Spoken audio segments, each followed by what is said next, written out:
Boom. Welcome back to FBA Lifestyle Podcast. We got a special one today. 90-day FBA member, Jess Mayo. She's on the line. She's on the podcast. She is rounding the corner into month 3, and she's got her product chosen, and she's got multiple samples coming, and she's got an Instagram page, and she's got a Pinterest page, and she's got the brand name, and she's got a bunch of images ready, and she is just cranking. So we had her on this week's podcast to kind of share her little background, why she joined the 90-day FBA challenge, and her experience and progress so far, and overall to maybe share some tips. So Jess, how you doing? Doing good. How are you? I'm doing good. You know, no complaints over here. Just keeping busy. We also got my man getting paid, pay man on the line. Hey, what's going on, guys? Greetings from beautiful tropical Toronto, Canada. It's absolutely gorgeous. Enjoying amazing big blue sky with not a sight of cloud. So sitting on my office in the porch all day. So excited. Oh, and Awesome. Jess, you've been doing amazing because you've got everything. Riley just listed the whole yard, the whole 9 yard of everything. You have all the assets, everything. So you haven't been slacking. So that's amazing. Keep rocking. Yeah. Thanks. Yeah. So, I guess we can kind of go back and we can get to know you a little bit. You can people can get to know you a little bit. How did you get this far? How did you get into wanting to do sell on Amazon and then eventually join the 90-day FBA program? Okay, so the underlying backstory is, so I am a customer service manager at a company, and for the last 2 years, I've been trying to transition that role into being remote so that I can go travel and work from my laptop. And I've finally done that, and I've switched everything in that department to be entirely online. And we were supposed to go to South America. We were the day before we were going to move to Peru, and the president came on the internet and said, "No, we're shutting the borders. Everything's closed." Wow. So that didn't happen. So I had already rented out my house, packed away all of my things. So I've just been waiting out the pandemic in my backpack that was just going to go with me to South America. Mm-hmm. So I'm trying to find something, even though I'm kind of location dependent, I'm still stuck in the time zone of the United States. Got it. So even though I want to travel around the Americas for a little while, eventually, in probably a few years, I'm going to want to go to Asia. So Can you outsource your job to a VA? No, I Especially work if too it's closely. emails. My boss is the president. Okay. Oh, okay, I see. Yeah. So Because I know some so people you would have do to that. handle phone call type of stuff with U.S. Clients.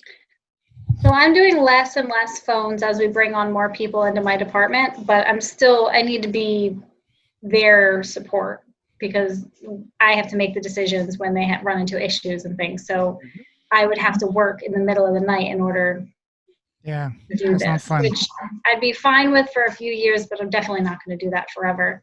Mm-hmm. We're also looking at getting a sailboat, and if we do that, we'd have to drive it to Asia, which would be a few months in the middle of the ocean. So I can't work in the middle of the ocean. So I'm trying to plan ahead so that the Amazon thing is up and running by the time we're ready to make the moves over there. That is a great goal. Yeah, go full time, get your own income going. Hopefully the Elon Musk's Starlink satellite internet gets live. That way, I'm sure you've been following it. That way, middle of the ocean, no problem. Keep us posted when you get the sailboat. We will definitely join you for some good time there. Yeah, that sounds awesome. That's an adventure.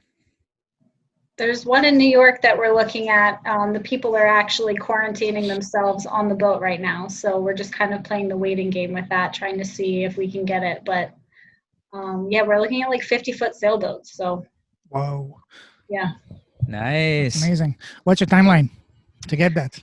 So we reached out to them recently. They are going to be done quarantining in August. So if we can get that one probably in August, there's a few other that we're looking at, but I hate to say that we might benefit from COVID, but a lot of people we're seeing boats pop up left and right. So we might end up with a pretty good deal.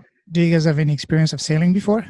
I do not. He does. His Okay. whole family is sailing people. I still need to learn. I do have my boater's Yes. license, but that was from when I was 15, so I haven't actually driven a boat. Let me tell you, it's I was going a to kid. be fun, but a lot of hard work. A lot of hard work.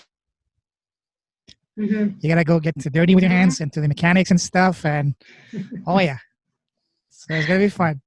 Yeah, I get it. Well, that's the why we really want the one that's in New York. It's like push button sailing. You push a button, the sail goes up. You push a button, it goes Nice. Ooh, Cool. Awesome. down. Yeah, nice. so we'll see. Fingers crossed. So, so didn't you say that your boyfriend was a subscriber of mine on YouTube, and that's basically how you found me? Yeah, you sent me a video, and then you were talking about the 90-day challenge, and I just bought it because I've been looking into doing this in the past. I've listened when I was not working remotely for my company. I had a round trip 3-hour commute, so I've been Whoa. listening to so many podcasts on e-commerce and things like that for the last 4 years. So when this came across, I was like, oh, that sounds like a really easy handheld way to walk you through the process instead of going at it blind. Because I mean, I've definitely heard horror stories where people dump a ton of money into one thing and nobody wants it, or you can't rank for it. And so I didn't want to just do it totally blind because it can be a risk. So that's Yeah. How long why. have you been following Riley's podcast? Just a little while. He's right when I started the right around when I started the 90-day challenge is when I started listening. So what made you think that, hey, this is the right one? This is the one I want to join among the thousands of other programs. What was the deciding factor for you? I want to say that it was just timing, Okay. honestly. Okay. It came at the right time, right in front of COVID. The world was shutting down. And I'm like, okay, I'm going to be stuck in a house. I don't have anything better to do. And when I saw it, it just seemed like you had everything laid out exactly the way you needed to do. It sounded like a good strategy with the whole keyword thing, which made a lot of sense to me, versus just trying to find some random product that you think is cool and then trying to make that work. There is like a method behind it, which I really liked. So Totally. Yeah. that's why. Cool. So yeah, so we're just wrapping up 2 months so far. What's been your kind of key takeaways, or if someone were to want to get into Amazon, what would be kind of your tips and advice for like a friend if they were to want to get started today? I would get them listening to podcasts. I think some of the only reason I know how to do a lot of the behind the scenes marketing things, that while I'm waiting for the product and I am kind of stuck on that because it's being shipped to me, I know a lot about marketing just from listening to podcasts. And when you hear the same thing over and over again, you start to realize like, oh, this is probably a good idea if multiple people are saying it. So that's generally where I point people. Cool. Yep. All about it. Here you are on a podcast now. Awesome. You made it on full circle. What was your first impression as soon as you logged in first time into your back office of the 90-day challenge? Were you overwhelmed? Were you excited? Or what was your first reaction? When I logged into the 90-day course? The first time, when you saw all everything in front of you laid out. So I was really excited, and I tried to watch like all of it at once, but you guys blocked off some of the content until you actually went through the steps. So I wanted to just go through and watch everything, but you wouldn't let me. So it was very exciting, but it kind of forced you to do it step by step, which honestly, if I have to say, I need to do it that way. That was super helpful versus just trying to read through everything and then get overwhelmed with too much information at one time. So that actually ended up helping, even though I was excited and I just wanted to watch everything. Yeah, so for step by step, once you see something that Riley says, just pause it and do it. Once you've done it, then resume the video. That's what we recommend our students. Yeah, so yeah, I'd go through videos and I'd have it on this screen because I have my desk here. I have it on this screen and then I do it on this screen. Cool. Yeah. Good plan. So month one is all about product research. So what was your experience with product research, and if you have any tips to share with someone who would be getting started?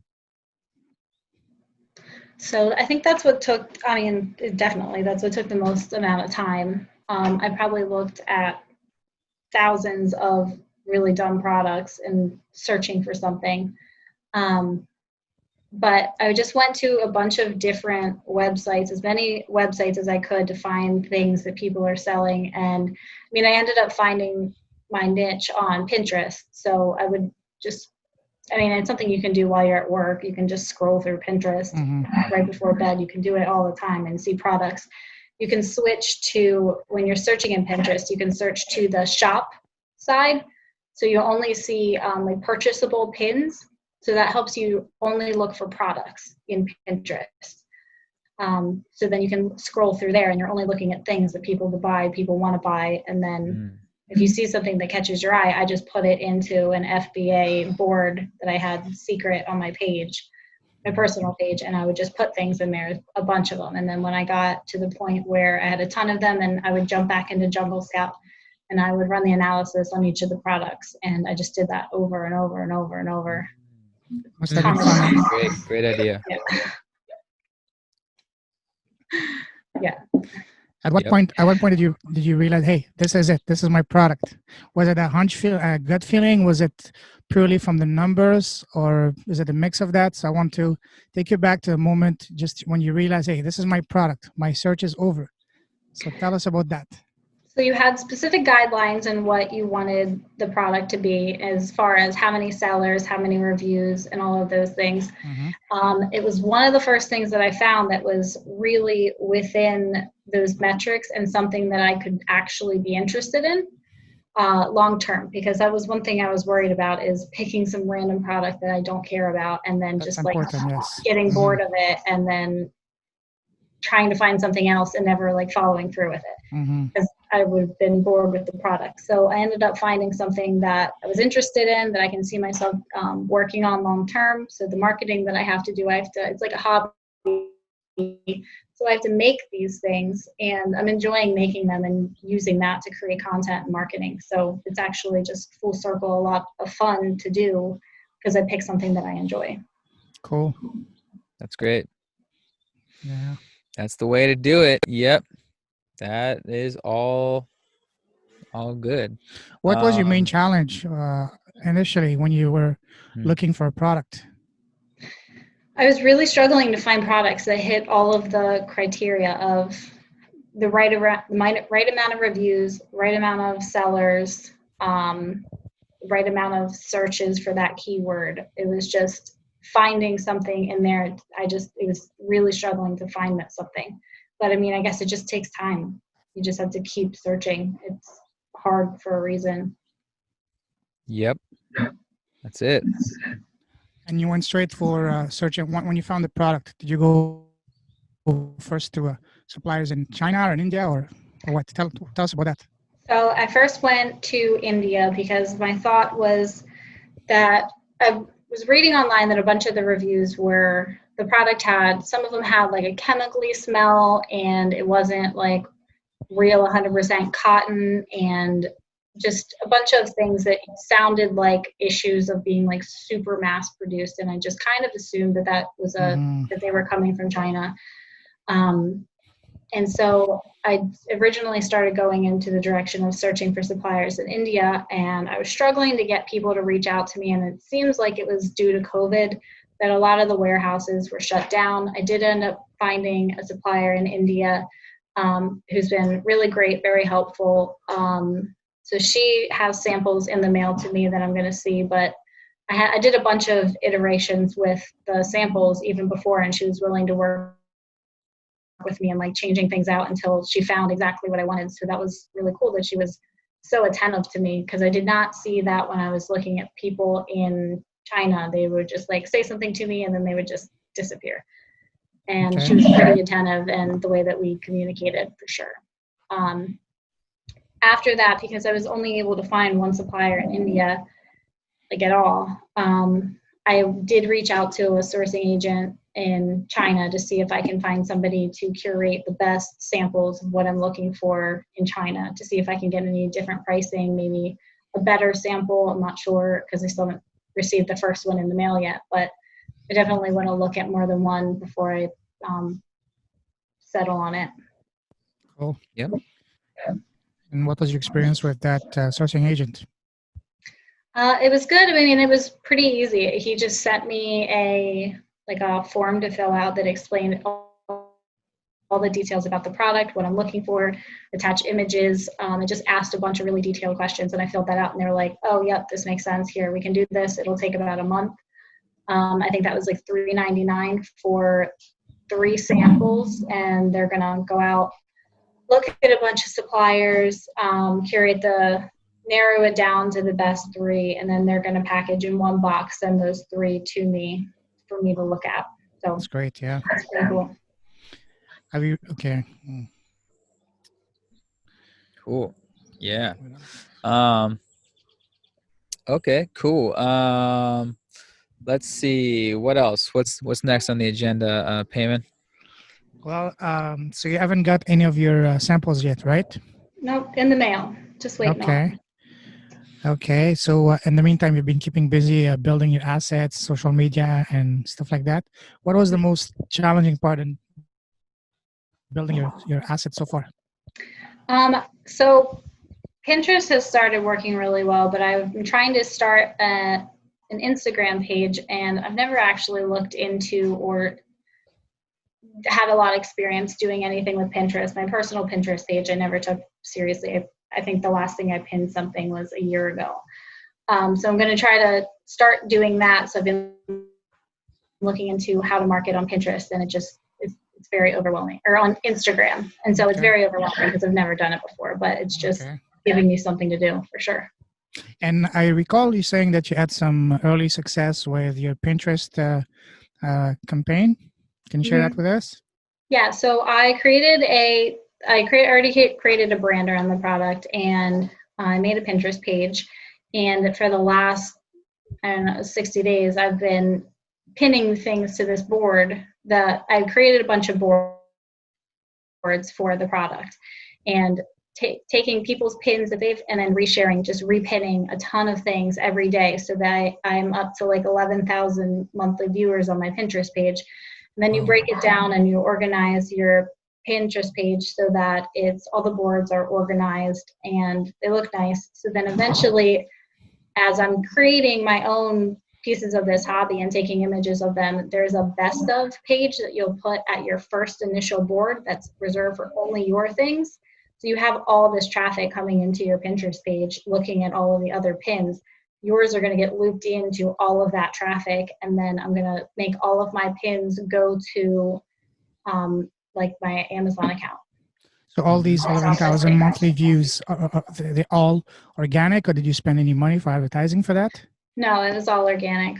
Although that's amazing. I'll probably start doing some Pinterest advertising when I have my own pins. But I mean, right now, it doesn't make sense to put money behind somebody else's pin. So anyone that's listening to this, please rewind that section, because that's gold. How to use the power of Pinterest, not only to find products, unique design, but also how to market, build a following. That's amazing. Well done, Jess. Well done. And you can try to join group boards with other people that are in your niche, and that if you being a part of their board, if they have like 11,000 followers, you now have 11,000 followers, and all of your stuff will show up in their newsfeed. So that's something that I've been starting to try to get into now that I have enough monthly views to actually join some boards with other people. And then from your pins, can you direct some of that traffic towards your listing once your listing is up? Or are you going to drive that towards a website or a blog? Or what's your strategy? What's your vision? Yeah, so I'm going to direct it directly to the listing. I'll probably, since I have to make these products anyway, the hobby thing, and make them anyway, I'm probably going to put them on a Shopify store and just to sell them, to get rid of them. But so I'll have probably some of the pins go to that to sell those. But once you're on that store, you can say, here, buy my kit to make these things yourself, and then direct that to my Amazon page. Some of them you can also just drive directly to your Amazon listing. So I'll probably do a bit of both. That's awesome. That's awesome. Good plan. that's one avenue that a lot of people are not even considering, and they're missing big time, because it can be an amazing source of not only ideas for unique design, but also for traffic, for very focused, targeted traffic. So well done, Jess. Mm-hmm. Thanks. And Yeah. a lot of people that are on Pinterest, they're looking to buy something. Exactly. That's like the reason they're there, is they're looking for ideas for things. Oh, I could either make this, or like Exactly. I could buy this. And it's full of products, and the stuff never goes away. Anything that you post on Pinterest, it's not like it has a timeline where it falls further down in the newsfeed, because people are just constantly sharing it, repinning it. So it's always just evolving and stays top of mind in your niche. Exactly. This is key for everyone. Just to remind it one more time, Amazon shows us what people are currently buying, whereas sites like Pinterest and Etsy are showing us what people are looking for but are not available.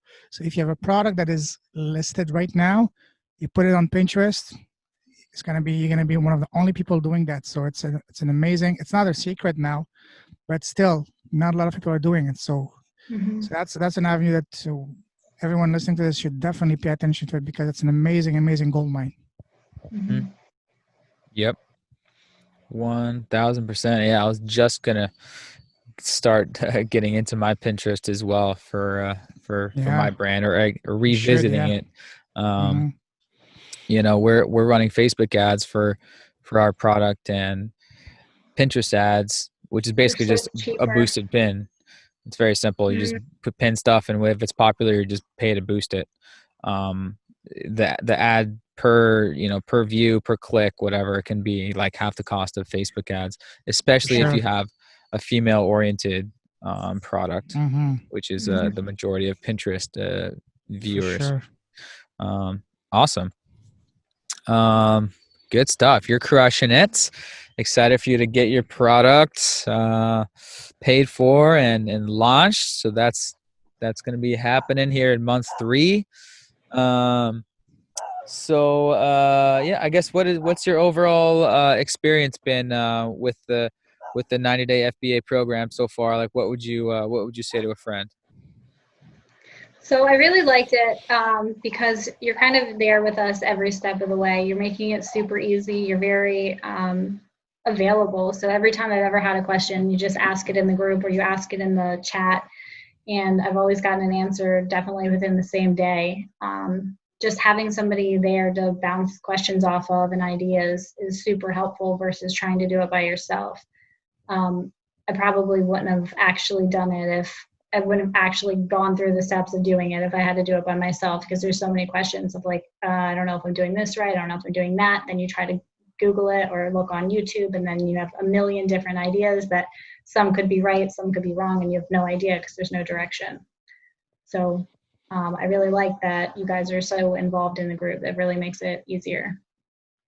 Yeah, that was definitely one of the pain points that when we first started masterminding, Riley and me, and when we started studying the other programs out there, and that was one of the main complaints, that because the programs were so big with so many people, you were any program you joined, you were member number 567. Anytime you had a question, it would take you like 2 days just to get a reply to your ticket saying, hey, we received your ticket, please wait, we're going to get back to you within 24 to 48 hours, just to give you an answer like that. And I'm talking about the big, expensive flagship programs. So for us, we wanted to address that. We wanted to have where both of us would be available, and we kept the numbers of people in the course on purpose to be small, so we could devote our time, because again, we're not in the business of selling courses, but to create and build success stories. And to do that, we need to be available to basically hold you guys by the end, step by step, so that you guys can achieve the end result, which is to launch your product within 90 days. So I'm very happy to see you guys, especially you, doing really well. And what's really never ceases to amaze me is that you guys have been able to progress so rapidly, so well, despite the fact that the world is in a complete lockdown, has been locked down for the past 6 months, but you guys still like going through like crazy. And that's something that's, wow, I always amazes me. So keep it up. And we definitely want to make sure that everybody succeeds. We that's what we're here for. So and as I keep saying in the group, any question, don't be shy, just ask away. Yeah, Awesome. Yeah, you've been crushing it. So yeah, looking forward to month 3, full steam ahead. So yeah, I do have another call coming up here in 15 minutes, but yeah, either Payman or you, Jess, any other questions or things that you want to share? No, I'm good. I'm just amazed. And one last question for Jess: are you starting to plan out the future of your brand? Are you starting to plan out your next move regarding your next product to build your brand? Because ideally, you want to build a brand with related products and not just sell random products. So, have you started planning that in your mind, or at least put it on paper? Hey, after this first product, what is my next move, my next product? Have you started doing that yet? Yeah, so I've actually started planning that. I've been actually looking at getting what I'm selling as a kit. I'm looking at selling the done-for-you things, sourcing those from China and just turning that into like a drop shipping store on the side. Nice. So I can use that model and let that grow. If it takes a month for shipping, like fine, if somebody purchases it. If it does really well, then maybe I'll source that and bring it into Amazon.